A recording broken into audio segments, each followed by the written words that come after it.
భారత వైమానిక రంగంలో మరో కీలక మైలురాయిగా నిలిచే భోగాపురం అల్లూరి సీతారామరాజు అంతర్జాతీయ విమానాశ్రయం అధికారికంగా ప్రారంభమైంది.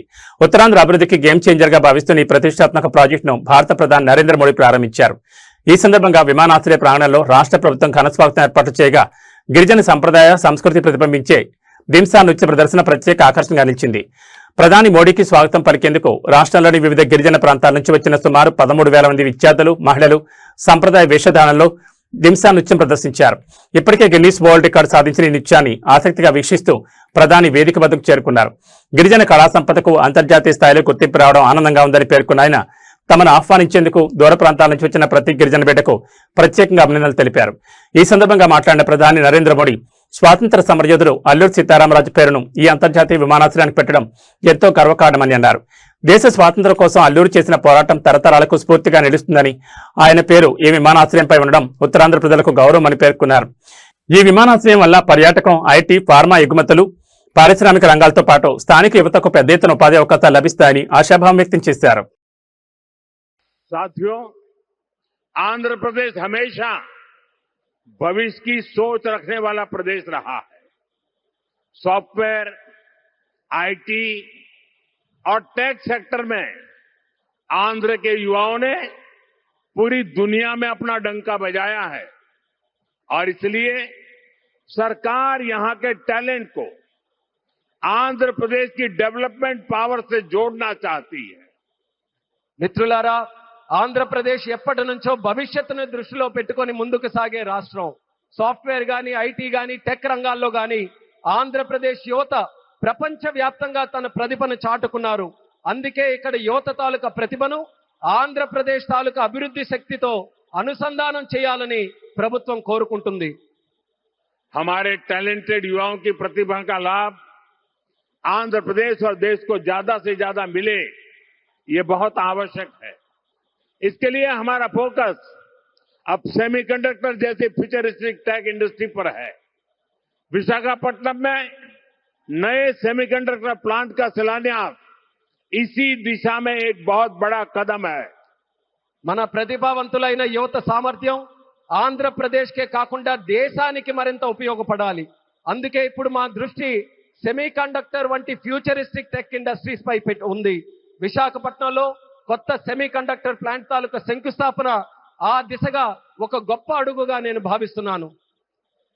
चंद्रबाबू के नेतृत्व में हमारा आंध्र अब सॉफ्टवेयर के साथ साथ मैन्युफैक्चरिंग का भी हब बनेगा। इससे आंध्र में फ्यूचरिस्टिक जॉब्स तैयार होगी, टेक इंडस्ट्रीज के लिए नया वातावरण तैयार होगा। చంద్రబాబు నాయుడు గారి నేతృత్వంలో ఇకపై మన ఆంధ్రప్రదేశ్ సాఫ్ట్వేర్ హబ్ మాత్రమే కాదు, మ్యానుఫ్యాక్చరింగ్ హబ్ గా కూడా ఎదగబోతుంది. దీంతో ఆంధ్రప్రదేశ్ లో ఫ్యూచరిస్టిక్ జాబ్స్ సృష్టించబడతాయి. టెక్ ఇండస్ట్రీస్ కు అనుకూలమైన ఒక కొత్త ఈకో సిస్టమ్ కూడా ఇక్కడ ఏర్పడుతుంది. साथियों, वर्ल्ड इकोनॉमी में कहीं भी किसी भी ग्रोथ सेंटर का निर्माण सिर्फ एक फैक्ट्री से नहीं हो सकता। उसके लिए एक पूरे इकोसिस्टम की जरूरत होती है। आज आंध्र प्रदेश में हम ग्रोथ का वही इकोसिस्टम तैयार कर रहे हैं। चंद्रबाबू नायडू जी व्यक्तिगत स्तर पर दिन रात मेहनत करते हैं। इसी का परिणाम है आज दुनिया की कई बड़ी बड़ी कंपनियां यहां निवेश करने के लिए आना चाहती हैं। మిత్రులారా, ప్రపంచ ఆర్థిక వ్యవస్థలో ఏ గ్రోత్ సెంటర్ అయినా ఒక్క ఫ్యాక్టరీతో నిర్మించబడదు. దానికోసం ఒక పూర్తి ఈకో సిస్టమ్ ని మనం ఏర్పాటు చేయాలి. ఈ రోజు ఆంధ్రప్రదేశ్ లో మనం అలాంటి గ్రోత్ ఈకో సిస్టమ్ ని నిర్మించబోతున్నాం. మన ముఖ్యమంత్రి చంద్రబాబు నాయుడు గారు వ్యక్తిగతంగా రాత్రి పగలు రాష్ట్రం కోసం కష్టపడుతున్నారు. దాని ఫలితంగానే ఈ రోజు ప్రపంచంలో ఉన్నటువంటి ప్రముఖ కంపెనీలు ఇక్కడ పెట్టుబడులు పెట్టడానికి ఎంతో ఆసక్తి చూపిస్తున్నాయి.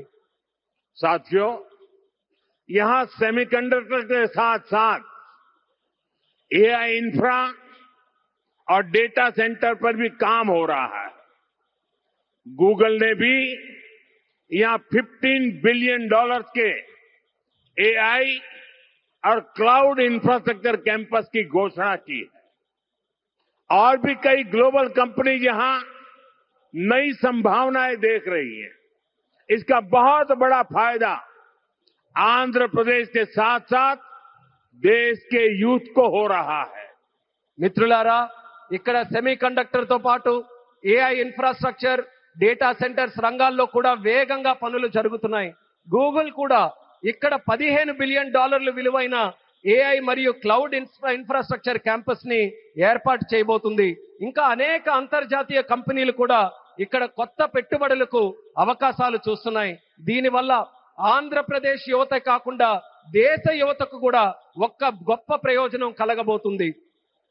साथियों, आंध्र की इंडस्ट्रियल ग्रोथ स्टोरी केवल डिजिटल टेक तक से ही सीमित नहीं है। नकापल्ली में केंद्र सरकार बड़े फार्मा पार्क के लिए भी सहयोग दे रही है। इससे आंध्र प्रदेश देश के एक बड़े फार्मा हब के रूप में भी विकसित होगा। మిత్రులారా, ఆంధ్రప్రదేశ్ ఇండస్ట్రియల్ గ్రోత్ స్టోరీ కాకుండా డిజిటల్ టెక్ వరకే పరిమితం కాకుండా నక్కపల్లిలో కేంద్ర ప్రభుత్వం యొక్క భారీ ఫార్మా పార్క్ ఏర్పాటుకి కూడా సహకరిస్తుంది. దీంతో ఆంధ్రప్రదేశ్ దేశంలోనే ఒక ప్రముఖ ఫార్మా హబ్ గా ఎదగబోతుందని తెలియజేస్తున్నాను. ग्रीन एनर्जी की फील्ड में भी अकेले रायलसीमा क्षेत्र में 5 लाख करोड़ रुपए से ज्यादा का इन्वेस्टमेंट हुआ है। मैं आज आंध्र प्रदेश के आप सभी लोगों को फिर विश्वास दिलाता हूं, हमारी सरकार ऐसी हर संभावनाओं को साकार करने के लिए दिन रात ये डबल इंजन सरकार काम करती रहेगी। గ్రీన్ ఎనర్జీ రంగంలో కూడా ఒక్క రాయలసీమ ప్రాంతంలోనే 5 లక్షల కోట్ల రూపాయలకి పైగా పెట్టుబడులు వచ్చాయి. ఈ రోజు ఆంధ్రప్రదేశ్ ప్రజలందరికీ నేను మరోసారి హామీ ఇస్తున్నాను, ఇలాంటి ప్రతి అవకాశాన్ని నిజం చేయడానికి, ఆ కలని సాకారం చేయడానికి మా ప్రభుత్వం, ఈ డబుల్ ఇంజిన్ ప్రభుత్వం రాత్రి ప్రగలు కృషి చేస్తూనే ఉంటుందని తెలియజేస్తున్నాను.